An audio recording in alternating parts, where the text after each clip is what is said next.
distinguished guests, and my beloved villagers and my dearest brothers and sisters. Assalamu alaikum wa rahmatullahi wa barakatuh.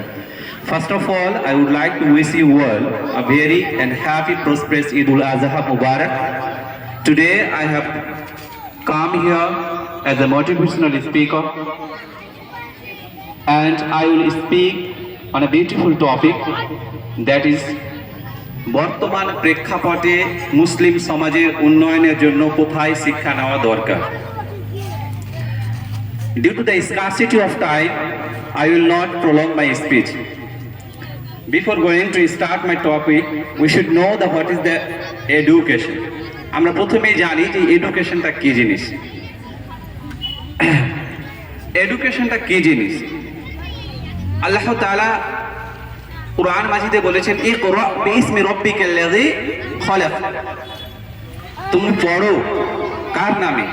সেই প্রভুর নামে, আল্লাযী খলাক, যিনি তোমাকে তৈরি করেছেন।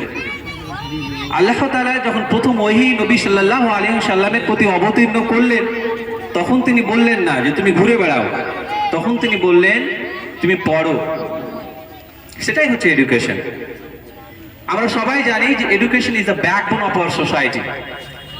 আমরা জানি যে সমাজে একটা যদি জাতির যদি কোনো মেরুদণ্ড হয় তাহলে সেটা হলো শিক্ষা, সেটাই হচ্ছে শিক্ষা।